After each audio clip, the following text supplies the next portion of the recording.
আহত লোকদেরকে আমি হাসপাতালে তৃতীয় দিনের 7 তারিখ দেখতে গিয়েছিলাম। কারো হাত নাই, কারো 2 চোখ নাই, কারো 1 পা নাই, কারো 2 পা নাই।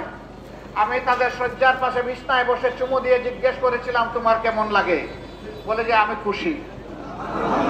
আমি জিজ্ঞেস করলাম, তোমার এই পা কাটা হাত নিয়ে তুমি খুশি? বলে অবশ্যই আমি খুশি। আমি জিজ্ঞেস করলাম, কেন তুমি খুশি? বলে যে আমি স্বাধীন হয়েছি, আমার দেশ স্বাধীন হয়েছে, আমার হাতের বিনিময়ে, পায়ের বিনিময়ে, চোখের বিনিময়ে দেশ স্বাধীন হয়েছে। এর চাইতে বড় খুশি আমার কিছুই হতে পারে না। 1 হাত আর গিয়েছে, 1 পা আর গিয়েছে। বলেছি, ভাইটি তুমি তো আর আগামীতে জাতির প্রয়োজনে আর লড়াই করতে পারবে না। বলে যে আমি কেন পারবো না? আল্লাহ তো আমার 1 হাত এখনো রেখেছেন, 1 পা এখনো রেখেছেন। জাতির প্রয়োজনে ওই হাত এবং ওই পাও আমি আল্লাহর দরবারে দিয়ে দেব। এই সমস্ত মানুষকে গভীর শ্রদ্ধার সাথে স্মরণ করি। এই বিপ্লব কোনো দলের নয়, কোন দলের কৃতিত্ব নয়, গোষ্ঠীর কৃতিত্ব নয়। আমরা রাজনীতি করি, আমাদের কৃতিত্ব না, মূলত আল্লাহ তাআলার কৃতিত্ব। তিনি মেহেরবানি করে এই মুক্তি আমাদেরকে দিয়েছেন। আর জমিনের কৃতিত্ব 18 কোটি মুসলিম মানুষের। নেতৃত্বের কৃতিত্ব আমাদের যুব সমাজের, ছাত্র তরুণ যুবকরা যারা নেতৃত্ব দিয়েছে। আমরা বুক উজাড় করে তাদেরকে ভালোবাসা দিচ্ছি, আমরা তাদেরকে সম্মান করি, আমরা তাদের কাছে কৃতজ্ঞ, আমরা তাদেরকে স্যালুট জানাই। একবার এক সন্তানকে গণসম্বর্ধনা দেওয়া হচ্ছে তার কৃতিত্বের জন্য, একাডেমিক প্রাতিষ্ঠানিক কৃতিত্বের জন্য। তার অনেক প্রশংসা করা হচ্ছে।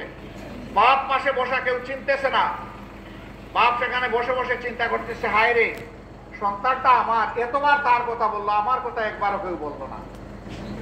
যখন তার হাতে ক্রেস্ট তুলে দেওয়া হবে, একজন সাধারণ মানুষ দাঁড়িয়ে বললো, আমার একটি কথা আছে, আপনাদেরকে শুনতে হবে। সবাই তো অবাক, তিনি আবার কি কথা বলবেন? বললো যে এত সময় যার কথা আপনারা প্রশংসা করলেন, দেখতে হবে সন্তানটা কার। আল্লাহু আকবার। বাবা তার বুকে আবার সেই সন্তানকে ধারণ করে বললেন, এই বুক তিলে তিলে যে সন্তানকে ধারণ করে বড় করেছে, এই সন্তানটা আমার।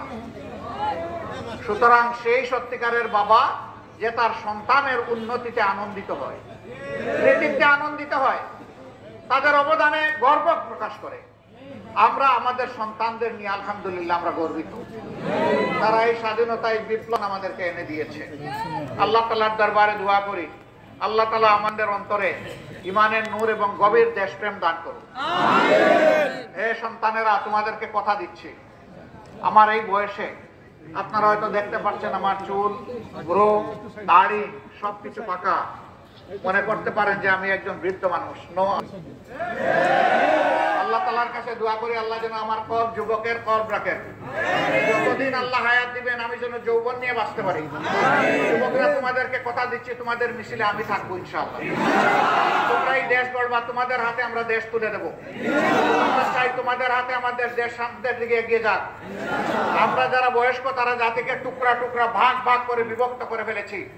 আমরা তোমাদের হাতে একটা ঐক্যবদ্ধ জাতি তুলে দিতে চাই। এই ঐক্যবদ্ধ জাতি, সেখানে মুসলমান থাকবে, হিন্দু থাকবে, বৌদ্ধ থাকবে, খ্রিস্টান থাকবে, এই সব মিলে বাংলাদেশের ফুলের বাগান। আমরা পরস্পরকে সম্মান করবো, ভালোবাসা উপহার দেব।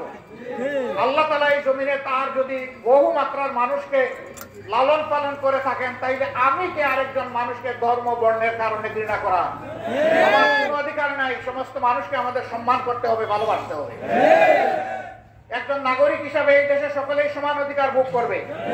সেই রকম একটা সাম্য, একটা সম্প্রীতি, একটা মানবিক বাংলাদেশ আমরা চাই।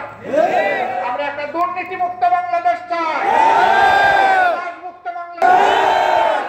বাংলাদেশ চাই, একটা সন্ত্রাসী মুক্ত বাংলাদেশ চাই। সেই বাংলাদেশটাকে আপনারাও চান?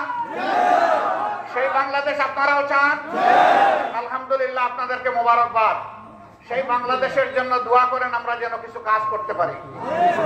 আপনাদের দোয়া চাই, ভালোবাসা চাই, সমর্থন চাই, আপনাদেরকে বুকের সাথে চাই। ন্যায়ের পথে, সত্যের পথে, মানুষের কল্যাণে, দেশের স্বার্থে লড়াই করে যাব।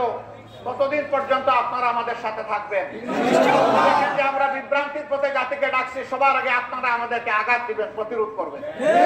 কেন ওই পথে আঘাতে দেব না, ওই পথে আর কাউকে যেতে দেব না। আমরা আর বারবার রক্ত ঝরাতে চাই না। রক্তই শরীয়ত শেষ রক্ত, এরপরে বাংলাদেশ হোক ইমানের উপর এবং ইনসানিয়তের উপর শক্ত।